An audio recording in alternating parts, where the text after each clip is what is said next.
morning po mga kasimpleng buhay, kamusta po kayong lahat? At ngayon na naman po ako nakapag-upload ng video.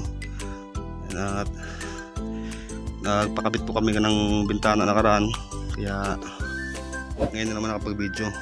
Bali sa video na ito mga kasimpleng buhay ay magtatanim nga pala ako ng talong dito sa likod ng bahay. Yan. Calixto yung variety nito.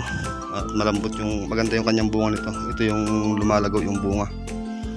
Hindi nga pala ako nakabili ng siling talbusan dahil wala sila, naubusan sila ng stock. Hindi sila nakapagpunla. Tatlong nursery na yung pinuntahan ko, talagang wala silang siling talbusan. Kaya ang binili ko ay talong na lang para hindi naman din sayang yung punta ko. At mainam din naman yung talong at matagal naman yung buhay nito. Yan. At bali binigyan niya pala ako ng lupa, yung tawag dito, yung pinaghalong coconut peel, coconut dinurog na coconut ng bunot ng nyug. Yan, tapos may halong organic na lupa. Bali papaupo-upo dyan. At nakaready na po yung mga tataniman ng talong. Bali kapag nakakita ako ng siling talbusan, bali i-intercropping ko na lang dito, i-alternate ko sa pagitan nila. Bali 2 tree nga pala yung binili ko na yan.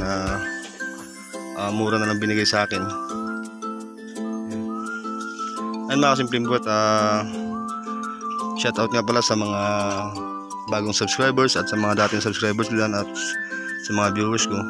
At palagi po kayo mag-iingat. God bless po. Ayan. Bumili din pala ako ng patula. Bali yung patula ay tatanim ko dito dito. Ayan. Bali 14 na buto yun. Dito ko itatanim. Intercropping ko sa ilalim niya ay talong. Ayan, talong din sa kabila.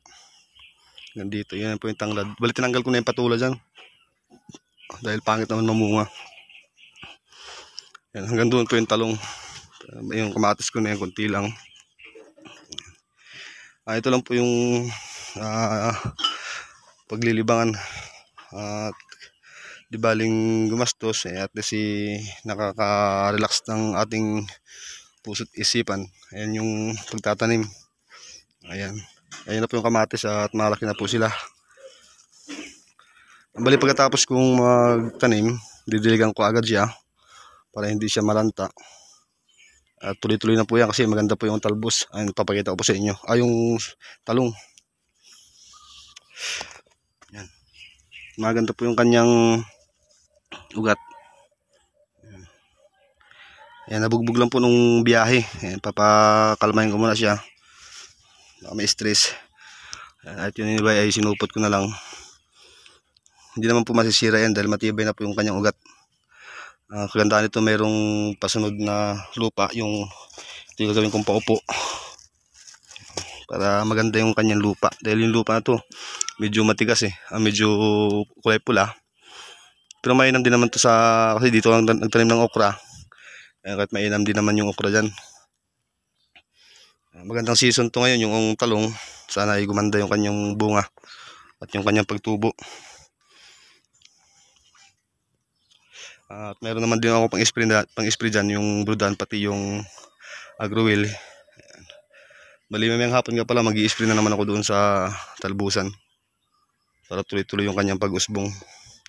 At yan mga kasimping buhat, sisimulan ko na po yung pagtatanim. Bali ilalatag ko lang muna dyan sa isa bago ko itatanim para mabilis yung proseso. At yan po, at sisimulan ko na po yung pagtatanim mga simpleng buhay. Ingat po kayo.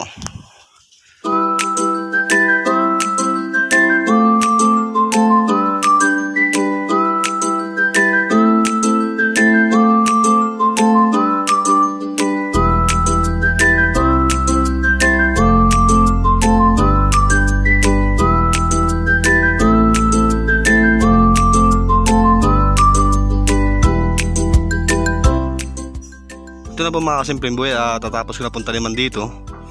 Yan. Doon po sa kabila na yun, hindi po ako nakapagdambol, nakapagbungkal ng lupa.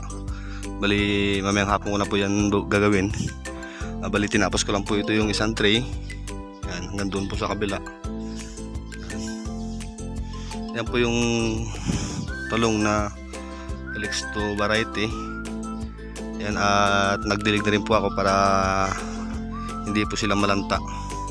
Dito naman po yung natirang punla ay diniligan ko na rin.